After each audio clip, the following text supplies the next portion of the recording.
Motivation is you've got to have a why. I once heard a man say, the size of your success is determined by the size of your belief. I found that working on your mindset is a key part of moving forward, because if you have a mindset that gets distracted or you feel like there is something against you and you lose hope, then your dream gets shattered at the same time. So your dream has got to be bigger than any obstacle.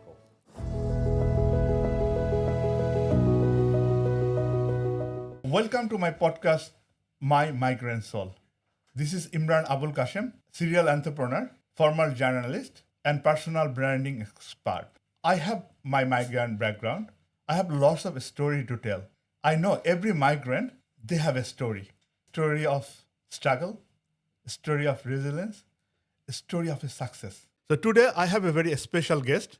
We know each other for a long time, and he is a serial entrepreneur, he's an investor, and he runs some successful business. I'd like to introduce with you Richard Cozzella. Thank you, Imran. Thank you for having me on this show today, and it's an honor to be here. Richard, could you tell about yourself, who you are, what are you doing? Look, I'm 47 and I've got a young family, and I'm in a few different types of businesses, from the healthcare industry to the financial markets, and it's been a journey. And it's just great to be part of something that's bigger than yourself sometimes. And tell me, what is your beginning and what inspired you? What was your dream? Well, look, the beginning of my journey was when I was still very young. I'd grown up in a family business. So my work ethic was always very high and always wanted to achieve something big. And that put the things within inside of me that gave me the dreams to do something more than what I could see in front of me. And I always wanted to create something that made a difference in people's lives. So you have a big vision, and how you make the vision to reality? I see it like a vehicle. You see a vehicle and you go, I want to drive to the mountains, but your vehicle can only show you 20 meters in front of you when you're driving at night. And once you drive that 20 meters, your lights will show you the next 20 meters. And that's how I've taken life. You know, I travel a little bit and then the next road will open up for me. So it's always one bit at a time. Tell me the beginning. What was the challenges and how you overcome that? The start of my career was when I was 19. I opened up my first business. It was a tanning studio in Geelong. And it was a very scary time because there was a big investment and I didn't know what I was doing. And the business nearly failed. That near failure taught me a lot. The biggest thing was resilience, that even when you think something can't work, if you keep trying and looking at different ways of making it work, you'll eventually get to success. And that was a big learning lesson in my life. And then from there, I went into importing hair products from overseas. Then I started a tea company with a good friend of mine, and there's been a lot of different things in between. So I went into property developing, and now we're in the NDIS and insurance. So it's been a long journey. I am a serial entrepreneur. That's great. And everything, I think, that give you a learning. In the business, we don't say there's no failure. Either we win or we learn. Correct. And every step of life, every step of business, you learn. Can you share some of your failure? People always say that we're going to go to the success, but I want to see some of the failure that some inspire other as well. I've had many failures. Going to the tanning studio, there was a failure there because I invested so much money and I had investors. And at that time, I just looked at what does it look like if you win, but didn't look at the cost of losing. And I think at that stage, we were in business for 12 months and made no money. So at that point, there was a failure. And what I learned from that was count the cost in a worst case scenario. Are you prepared to go through it still, even if it doesn't work out? That's probably my biggest learning curves there. Because if you see the big dream, then that will make you there. Or if you look at the day, oh, it's not working. Because if you have a vision and you have a mission, all this aligned together, it can go long way. Like we have short-term and long-term win. But share me a day that is the best business day for your life. The best business day of my life was probably one of my first property developments that I was doing, and the project had finished, and all the settlements went through, and I've never seen that sort of money in my bank account before, and I just couldn't believe through that whole journey, this was the win. And what I realized is things take time, and even when there are little messes along the way, as long as you keep persevering, you will get to the end if you don't stop. Thanks for sharing that. And we're talking about the failure, we're talking about the wins. So tell me, the mindset and motivation is a key part for business growth. And even you have one business to multiple business, mindset and motivation is key. How you feel about that? Motivation is you've got to have a why. I once heard a man say, the size of your success is determined by the size of your belief, right? And I found that working on your mindset is a key part of moving forward, because if you have a mindset that gets distracted or you feel like there is something against you and you lose hope, then your dream gets shattered at the same time. So your dream has got to be bigger than any obstacle. The dreams can carry to the next level. Correct, because this life is hard. There's many challenges. When we talk about business, we talk about success. But if you're not successful at home, if you're not successful with your family, everything else can break very easily. Or it start from here, from the heart, Correct. from your mind, Correct. and then go out, and then to the immediate family, then the society, and then to the world. Correct. A few years ago, maybe I'm digressing here, but I had my niece who had a brain tumor. She was 25. And from that experience, I started a charity, and we got 17 people together, and we did a ride to raise funds for her treatment. And it was amazing to see how when people come together for a cause, it gives them a bigger vision for their life. They realize the good things in their life, and it takes away their thoughts about what's going on in their world.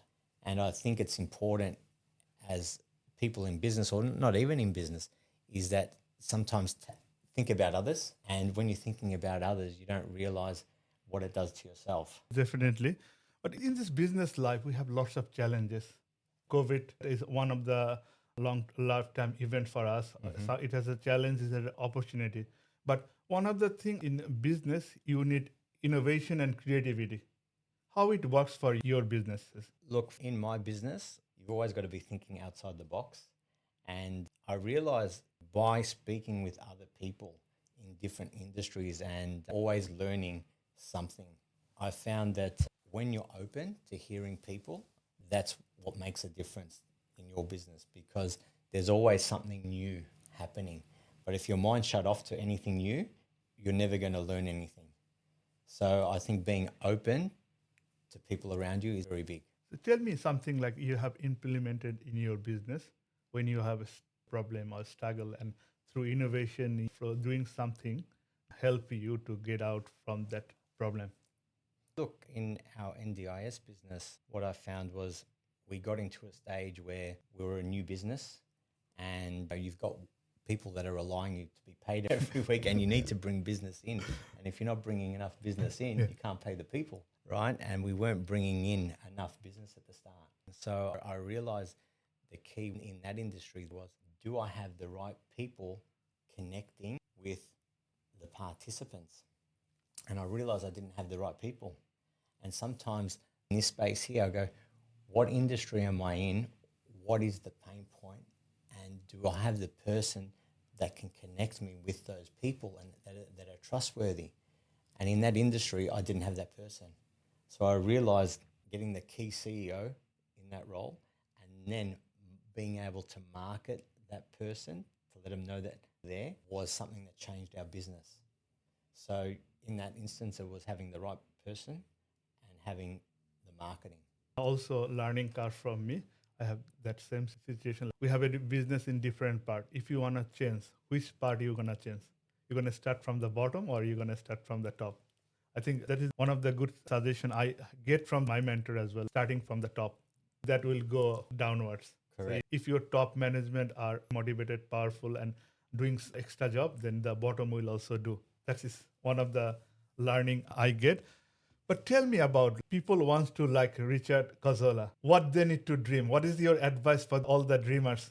They want to be Richard Cozzella or they want to do something, create more impact for the society or for the business. Everyone's individual. I know everyone's got something within them to give to others.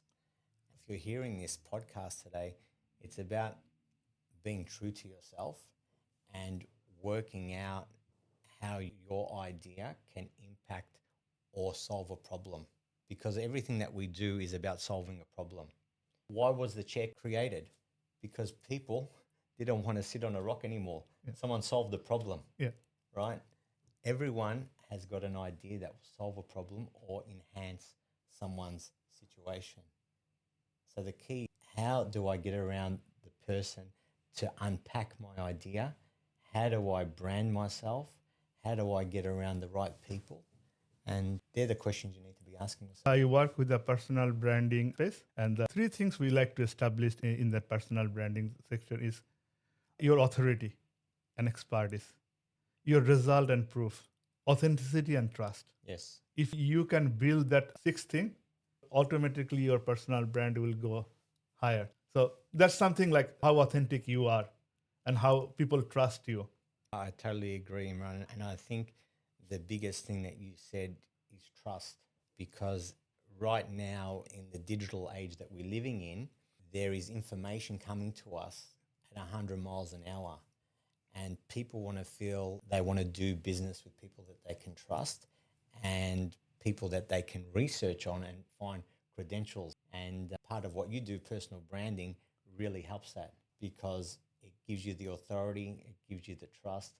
And once someone calls you, once they've seen your information, it's like you're already 50% there with the sale. That's one of the things. But I have a question for you. I know you from 2019. And even today, you look younger. How you manage that? Like other thing we was discussing before, the work-life harmony. Because as a business owner, we are working so hard and we take lots of stress, lots of risks as well. Yeah. And lots of courage to jump. We don't know the end result, but we jump it. But on the other hand, we have a life, we have a family, we have ourselves. How you balance everything? I have to say, if I had to just do it on my own, I would be a mess. The thing that's got me through my life and my obstacles is my faith in God, and also looking after myself physically. So training at the gym, eating right the best I can, but having that balance is key, because as a man, we're not just in business, are we? I'm a father, you're a friend, you're a husband. As a man, we get chopped up into 1,000 pieces every day. So having a routine of self-care is important. And for me, my faith and spending time with God allows me to have peace, because I think in business, our peace gets lost a lot. That's very true. So great to hear from you, the self-love and what you impact with others. What are the current projects you're working right now? At the moment, we are looking at helping people in the disability sector to house them. So we build homes for them, as well as we provide care. So that's a main part of my business day to day. And we also help people with insurance. So there's a few things happening that keeps me busy. But where do you want to see yourself after 10 years? What is the dream, big dream? My dream is not to retire, because people say, oh, when do I want to retire?